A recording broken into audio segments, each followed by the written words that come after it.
I don't know how this is gonna go. Okay, We're just gonna wing it.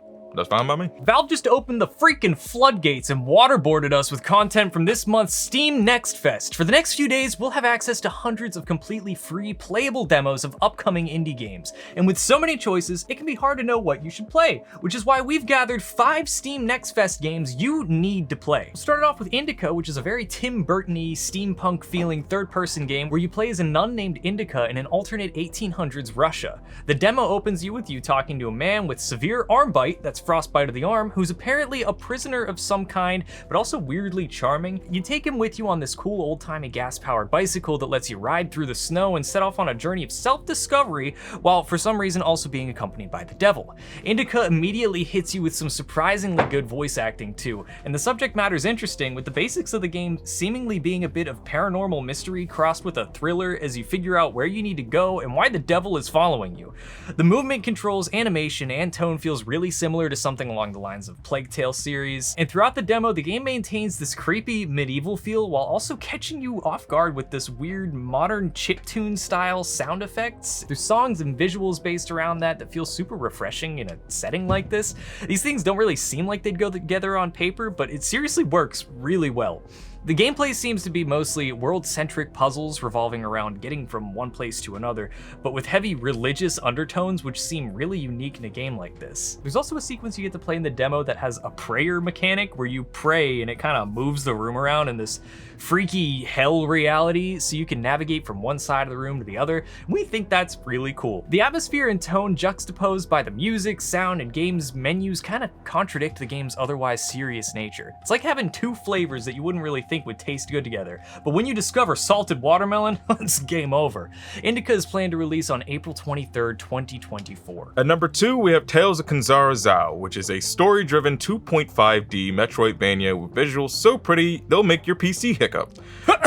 That was my hiccup. Decent voice acting and a story rooted in Congo religious themes. You platform your way through sprawling levels while also fighting off monsters, using your sun and moon masks and their abilities that you dynamically switch between during fights. We think it's awesome because we can't think of another game that covers Bantu spirituality from West Africa like this does. And it does that while looking awesome and having gameplay that's super snappy. That being said, it did stutter a bit for us, but we can forgive that since it didn't exactly break anything and this is only a demo we're dealing with here. The story has the potential to introduce players to a mythology that's largely unknown to the rest of the world, dominated by Western tales and myths. There are countless games about Greek and Norse mythology, so why can't we also enjoy African ones? It's got some really novel mechanics, like a book about fixing cars. I don't know why that's in the script, but he put it in there. And a really cool style that makes it stand out amongst a growing crowd of Metroidvanias. Also, Abubakar Salim, who is the voice of Bayek in Assassin's Creed Origins, apparently based the game on his own experience as he grieved the death of his father, which is super interesting. And what's also interesting are the gameplay elements that the maps add to combat. It almost feels like you're switching your weapons in God of War mid-fight.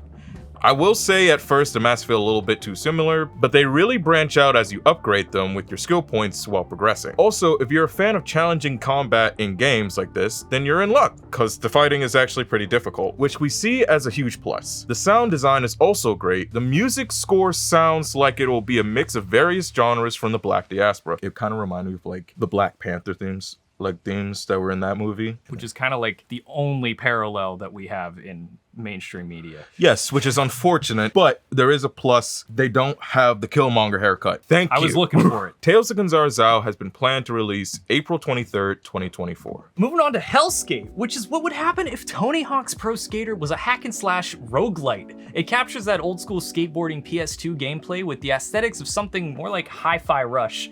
Almost like if Neversoft made a cel-shaded Tony Hawk's Underground with swords and demons. I want another Tony Hawk Underground so bad. Please, Activision, please. Just play this. Now you can do all the normal flips, grinds, and goons you're familiar with in your favorite skateboarding You're doing games. what? Or if you're cultured, those couple levels inspire You're the Dragon. But here there's even more advanced tricks that can be unlocked as you go along to gain advantages and board back combat. See what I did there? Like horseback but you're on a skateboard. This game feels rad as hell and makes perfect sense. Using cool weapons to swing around while riding on a cool skateboard and beating up monsters while playing as a demon dude is freaking sick, bro.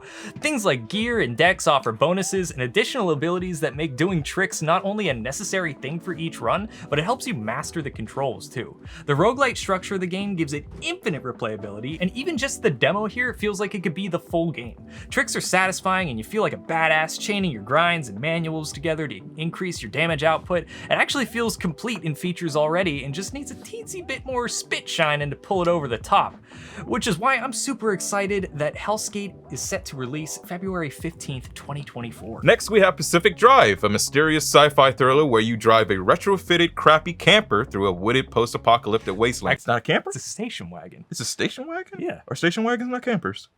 What? It's set in a fictional version of the Olympic Peninsula in Washington State during some time in the 1980s. We like this game because of the psychological and supernatural horrors you encounter combined with the vehicle management that is necessary to be successful. You have to constantly gather supplies and materials to take care of yourself and your car, which in turn allows you to go on deeper, more dangerous runs. That's kind of like me in real life. Actions in the game are deliberate. You either leave your car on and waste gas but have a quick getaway, or turn the car off and risk getting caught by the supernatural storms or something else out there while you're exploring the zones. We also really enjoyed the driving, as different terrains will handle differently based on what it is and what upgrades your car has. Pacific Drive seems like a second chance at a new type of driving game, as it's like Mad Max with the vehicle management and The Long Dark with how you're constantly moving from one spot to the next. Voice acting was also surprisingly good, if a bit goofy. It's fine though, because it helps break up the creepy tone you're always experiencing in the zone. It's like a mix of art themes and game genres that gel into this mysterious amalgamation of vibes and coolness. It is vibes. It's the game's freaking vibes.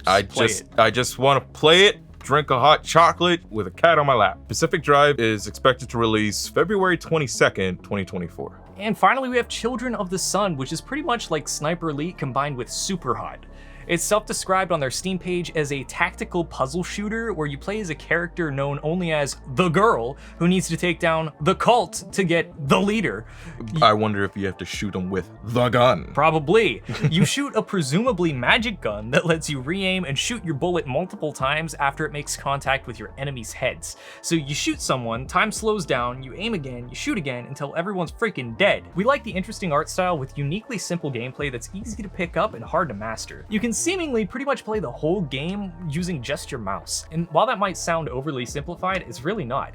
You stealthily march around the perimeter of these little cult settlements by either moving your mouse left or right, set up your shot by left clicking, mark your targets with a middle click, shoot, and repeat. Your bullet has to go through everyone's noggin without being interrupted in order to complete a level, but it can also be used to trigger traps or other environmental nonsense to help you along the way. The sound design, look, and even character movements while you're running around feel downright sinister too. It really makes you feel like a stone cold killer out for revenge.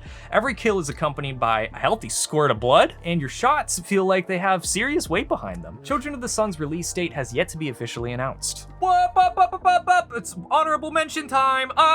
These are more games. As Kyler said, we have honorable mentions. One of them is #Blood. It's this top-down action RPG with a main character that is completely pink from head to toe, trying to take down vampires that are entering her small town that she just moved to. It looks like a Saturday morning cartoon show come to life, which helps because it's made by actual animators who worked on the show like that. It reminds me of like Flapjack. They worked on the Baby Shark show, something called Kung Fu Kickball. I really see it in the Baby Shark. It just looks really cool, except for the fact that it's in a 4.3 aspect ratio for the game. That is weird.